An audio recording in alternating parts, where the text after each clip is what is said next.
I still remember the sound of Marlene's heels on my gravel driveway.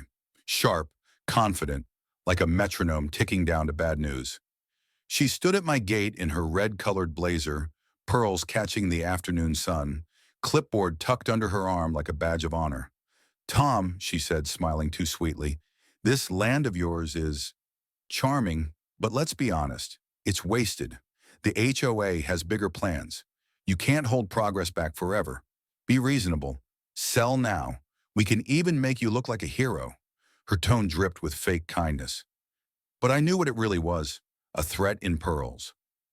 My name is Tom Hayes. I'm 52 years old, and for most of my life, I wore a badge.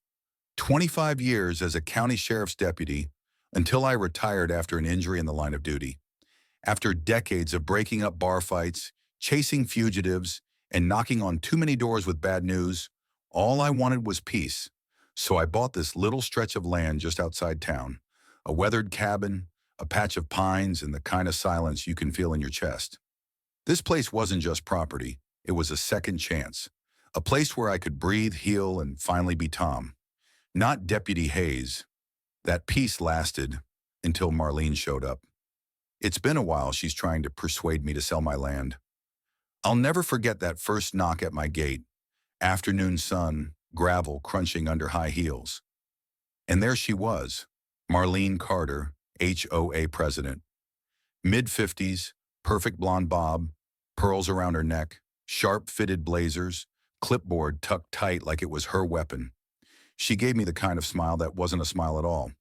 "Mr. Hayes," she said, her voice sugary but sharp, "your little cabin is quaint, but you must realize it doesn't fit the vision we have for this community. You'd be wise to sell. Cash out now while you can still look respectable." Respectable. Like I was some stray mutt dragging down her picture-perfect kingdom. I'd spent years facing down criminals who thought they could scare people into obedience. The way Marlene tilted her chin, the way her words landed like handcuffs, it was all too familiar. But this time, I wasn't wearing a badge. I wasn't backed by a department. I was just a man with a piece of land trying to be left alone. And maybe that's why it cut deeper. That night, George from across the street came over. Retired mechanic, always smelled faintly of engine oil. He leaned on my porch rail and muttered, "She tried this with me, Tom. Find me for a classic truck in my own driveway. She won't stop unless someone pins her down." Maria, my another neighbor, a single mom, chimed in later. She told me my kid's bike was community clutter. She fined me $50. 50 for a bike. Her voice cracked.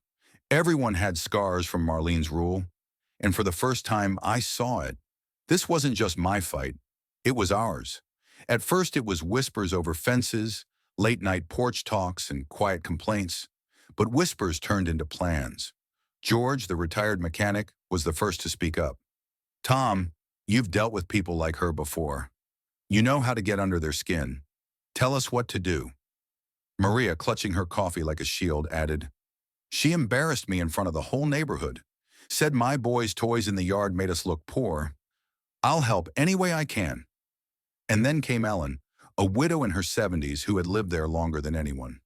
Her voice shook, but her eyes burned. She tried to find me for the roses I planted with my husband before he passed, called them non-compliant. That's when I knew she had no soul. "Whatever you're planning, Mr. Hayes, count me in." That's when it clicked. Marlene wasn't just a bully. She was a parasite feeding off fear, and parasites only thrive when their hosts stay silent. We met in garages, in backyards, even in my cabin with the blinds drawn. I mapped out her patterns like I used to with criminals. When she made her inspection rounds, who she targeted most, which rules she twisted for profit. George kept watch from his porch, jotting down every time she trespassed. Maria pulled HOA letters from her trash and showed us how the fees didn't even match the bylaws. Ellen found old newsletters where Marlene bragged about streamlining the budget, but half the money was unaccounted for. We were building a case, not just against Marlene's arrogance, but against her entire kingdom. And still, Marlene strutted around like royalty. One afternoon, she cornered me at the mailbox with that fake sweet tone. "You think these neighbors care about you, Tom? They're scared of me. They'll never stand with you. This community is mine. What she didn't know was that behind her back fence, George's camcorder light blinked red. Maria had been recording her for weeks. Ellen had kept every letter she'd sent since 2018. She thought she had us divided, but we were already united. The more I dug, the more rot I uncovered. Marlene's empire wasn't built on order. It was built on theft. Fines that didn't exist in the bylaws. Maintenance fees that never touched a blade of grass. And worst of all, that polished HOA office, her throne room, wasn't even on HOA land. Half of it sat squarely on mine. George slammed his fist on the table. That means every meeting, every rule she passed in that building, illegitimate. Void Maria leaned in, whispering like it was treason. Tom, if you go public with this, she's finished. But don't just tell them, show them. So we planned, quietly, carefully. Ellen volunteered to make copies of every fine and letter she'd saved. George printed boundary maps in bold red. Maria prepped a slideshow. Every picture of Marlene trespassing, every recording of her threats, every missing cent from the budget. We weren't just neighbors anymore. We were a coalition. When the next meeting came, the community hall buzzed with restless energy. Marlene strutted in, pearls glinting under the fluorescent lights, her gavel clutched like a scepter. She launched into her usual performance, voice dripping with authority. Your dues are overdue. Your yards are eyesores. And as for Mr. Hayes, he's standing in the way of progress. His land could fund a new park, a better office, maybe even a pool if he'd stop being so selfish. She turned to me, smug as ever. Tom, why don't you explain to everyone why your little cabin is worth more than the good of the neighborhood? That's when George wheeled in the projector. The screen flickered to life. County maps, survey lines, a red block slashing through the HOA office like a guillotine. Gasps rippled through the crowd. Maria stood and spoke, her voice steady. That office you built? It's on Tom's land. Every fine you wrote from inside it is invalid. Every decision you passed there is a fraud. And here's the proof. Slide after slide rolled, her fake fines, her trespassing, her threats. Ellen rose next, shaking but strong, holding a folder thick with letters. These are the fines Marlene sent me for my roses. For years she bled us dry. But not anymore. Marlene's face drained of color. She slammed her gavel, shouting over the whispers. This is slander. Lies. You think anyone will believe? But then George pressed play on the final clip, Marlene's own voice recorded just weeks before. You think these neighbors care about you, Tom? They're scared of me. This community is mine. The hall fell silent. Then the murmurs began.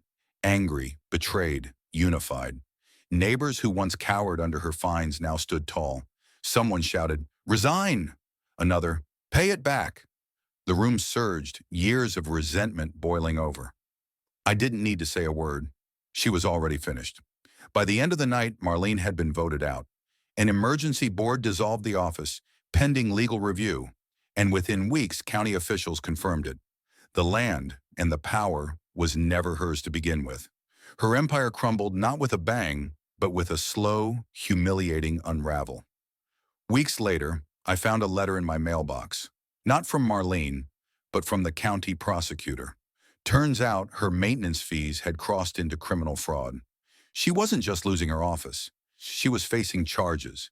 And for the first time in years, the neighborhood felt light. People waved again. Kids rode bikes without being fined. Ellen replanted her roses. Everyone had scars from Marlene's rule, but now we also had victory. So what would you have done if your HOA president tried to steal your land? Would you have fought back or walked away? Drop your thoughts in the comments, hit like if you enjoyed seeing justice served, and subscribe HOA Traps for more true HOA revenge stories.